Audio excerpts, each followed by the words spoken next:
I think they showed tonight why they're a pretty good basketball team when you've got just about everybody in double figures and another guy with 9.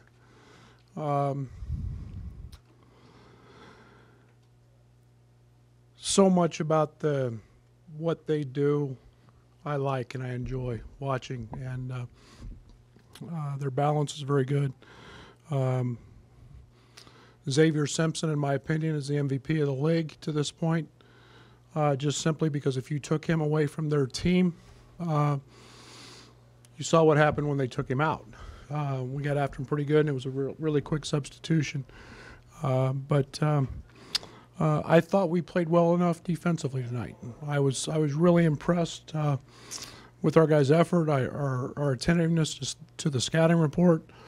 We turned them over 11 times in the first half. They turned it over 8.5 or 9 a game.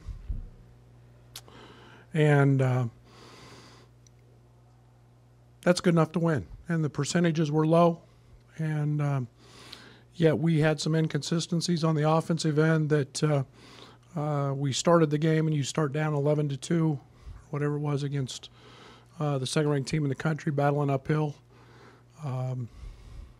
Makes it difficult. But I thought Io was absolutely terrific tonight on both ends of the court, Bird Dog and Simpson. And then offensively was great and made 2 spectacular plays with his blocks. But and it was nice to see a few balls go in again. We haven't had that. But Kipper made 1 and Trent got going a little bit. And so it's a tough night. I love this team. It's a hurting locker room again. They're in there fighting. Their spirit is great. We're not seeing the results on the scoreboard that we want, but there is growth. And we'll get back after it tomorrow, and we'll show up again here next Wednesday when Minnesota comes. Questions? Go ahead. You mentioned Trent getting it going again. Just what do you think that does for his confidence? And then kind of a follow-up off that, just if he and Io can kind of consistently keep it going together, what would that mean for the trajectory of the season? Well, I think the biggest thing is we need to keep Trent off social media, because he follows that and he listens to all that crap that people say about him being in a slump. Trent's playing great. You find a better defender in the league than what Trent has been lately. 3 times tonight in the first half, he had shots, then he made the extra pass.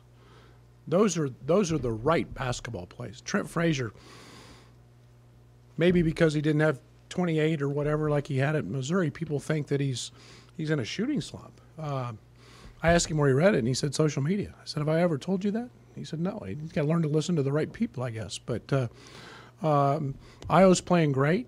I thought Io made unbelievable decisions in the second half to get guys shots, and that was a team tonight. I mean, they played unselfish. We made the extra pass. We didn't execute great, but yeah, when Trent had open looks, he knocked him down. I think he had 1 that he missed, but and I have been really, really pleased with Trent. And you look at the job he did on Jordan Poole tonight, and almost every night. I mean, we put him on a 6'8" kid at Northwestern with loss, so he's been off the chart, and really been pleased with him. You mentioned you love the fighting spirit and the effort of your team, which seems like that's been like the last 3 games or so. They've showed that kind of effort. How do you turn those kind of moral victories in that regard into wins and just getting over that hump to just do that? It's like I told them in the locker room. I can't tell them when that's coming. I wish I could snap it and say, hey, it's going to happen tonight, or it was going to happen whenever. You find the definition of winning hard, and you look at our team, and winning is really, really hard. And it is very hard in this league, this best league in the country. It's growth for us, but it's execution. You look at the first 3 minutes of the game, and you look at the first 3 minutes of the second half, and then I don't care. I told our team it didn't matter what we ran. When we ran it, we were really efficient. We got first cutter layups. We got second cutter post ups. Michigan's a team that never fouls. We put some fouls on them. Our 2-man game on the backside was great. I mean, got back cut layups. It's execution for us, and it's staying within that and having that maturity to do that 40 minutes. And then I think we'll see that results. And our execution is becoming better. Now we've got to consistently do that. Rob? Keeping on that theme, but back to crap people say in social media, you got the alley-oop play finally working tonight, and a lot of people wanted you to just drop it because it never worked. So I assume that they're... Really? I've been off, this is my 13th week off Twitter, so you just told me something I don't read anything you guys write, and I don't read social media, so I hope you're not offended by that. But I've got some good pictures of Rob, you really care what I think about if I'm concerned about what other people think? No. The only guy I'm concerned about what he thinks is right back there. No, what I want to know is I assume that there are other plays like that we haven't seen executed, and there are probably a lot of, in the future, as this develops, there are some things that we're going to see that we're very basic. When we can become, we have a lot of similarities with Michigan offensively. Same set, a lot of the same actions, look for the same thing. The difference is you never see, very seldom do you see them make a call. It's all read-based. That's what we're trying to get to.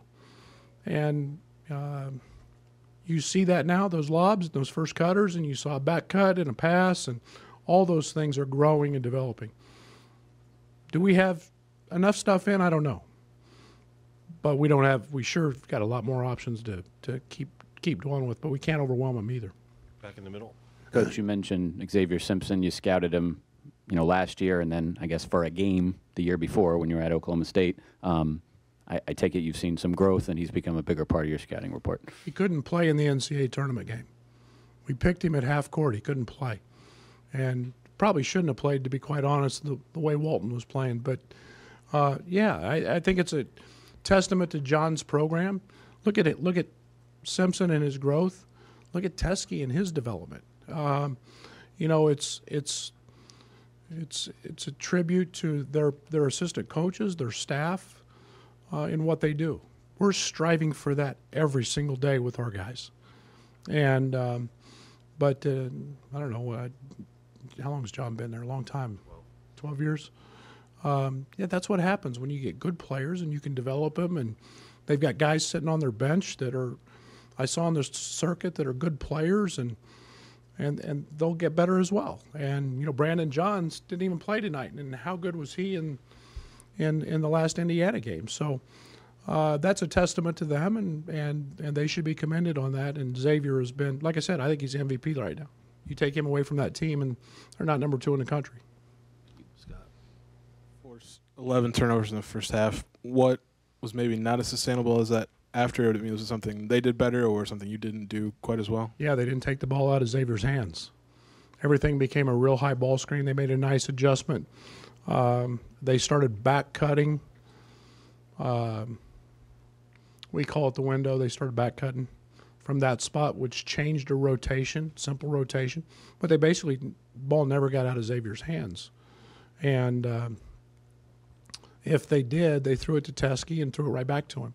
So he controlled things, where in the first half they were a little more effective in trying to run or we were a little more effective because they actually tried to run some of their stuff. Became just a high ball screen late. Jeremy? Brad, we obviously knew Iowa was really good when you got him. Is he further along than even you'd expect? And if so, what ways? Like, what's impressed you most, I guess, in this recent stretch?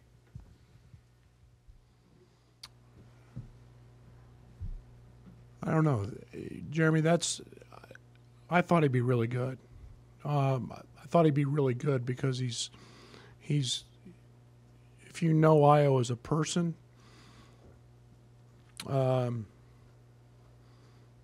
he's a student of the game. The best thing about Io that I've been the most impressed with, he's an unbelievable listener. So he thrives on gathering information and wanting to know. The sequence of games where he was missing layups, we challenged him to do other things, go rebound. He had 9 rebounds in those games. So it's very seldom that you tell a guy to go do something, and he does it at a really high level. Then you tell him the layups are going to start going in some point, but keep rebounding. Most guys can't do that. Io's also got a very big quality. You can show him something once or twice, have him work on it in an individual workout, and he can incorporate it in his game. He doesn't need 500 reps to do it. Not a lot of guys can do that. And Io's one of those guys, but he's a sponge. He just wants to listen and absorb information. And, you know, he asks all the time. He texts me all the time, some of the texts about NBA guys and this and that. And it's fun because he's very, very into it. And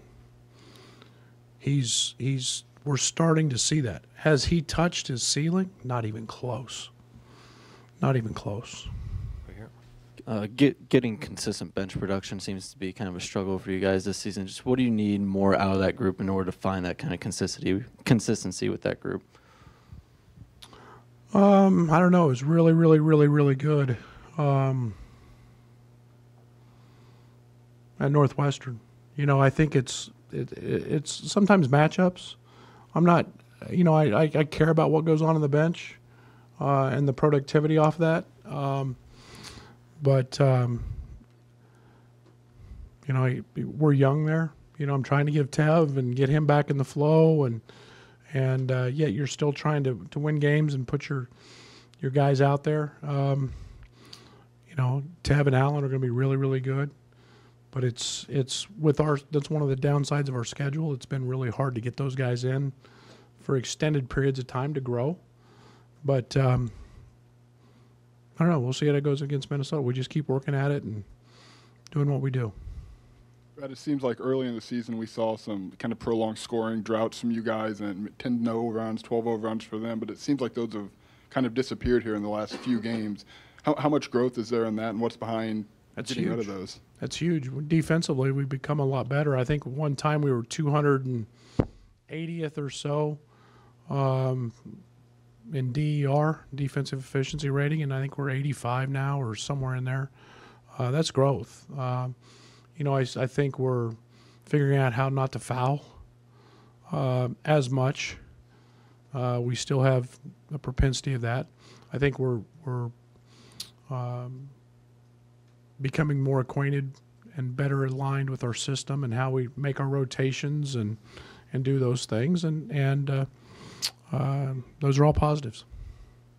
Brad, this team struggles. You've struggled getting to the line. It's been I mean, nobody's taken more than like 41 free throws. You're like 313th in free throw attempts. So is that a player issue? Is it just an aggression that they don't have? What's keeping them from getting to the line? Again, you're 22-5 tonight. Yeah, it's a continued topic. It's not what we're great at. Our wings aren't your traditional just dribble drive guys. They're more catch and shoot. Yet it's the simple plays. Brad and Kipper took a three tonight that got blocked. It's the driving of a closeout instead of taking contested threes. Those are the areas that we have to learn to drive the basketball. Dre drives it. He's very good at it. He's Trent Slight. I'd love to see Trent a little more reckless sometimes in terms of throwing his body around, but that's not him yet. And we keep doing it. DeMonte's the one guy who consistently drives it, but it's a pain in the neck not getting there. I know that, and that's something that I really want to do is be able to score. And we don't offensive rebound well enough yet to, again, get to the foul line because 1 out of every 2 offensive rebounds ends in a foul. Far left here, Coach. I think going back to the NCAA tournament game, this is like your 3rd time going against John, and I wonder what your impressions are at this point of adjusting to the adjustments that they make at half. Yeah, he's one of the best at it. They do a great job. And it's always very, very easy and simple to make adjustments when you have veteran teams. And it seems like every time I turn around, he's got veteran teams. I think this team is much different than that NCAA tournament team I faced.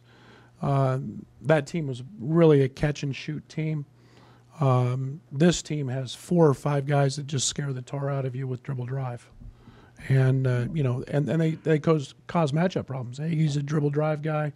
Matthews is a huge dribble drive guy. Livers can drive it. We all know Simpson can. Poole's become better at that. So now they become a team that plays off their 3, where 2 years ago that team just shot the cover off of it. And you wanted them to drive. But John makes unbelievable adjustments at half. He made a simple one tonight and kept the ball in Simpson's hands. And, he probably wasn't very happy at halftime with 11 turnovers. But, those adjustments become pretty simple. You just said dive Matthews to the rim, he got a dunk, and they made a simple adjustment, which changes your rotation, and you can do those things when you're a veteran old team. Derek? Coach, 13 of Michigan's 15 shots, baskets in the second half were dunks and layups. I know as a whole you liked your defense tonight, but what does that particular spot tell you? Well, I always try to balance that a little bit with forcing turnovers. When we didn't do that,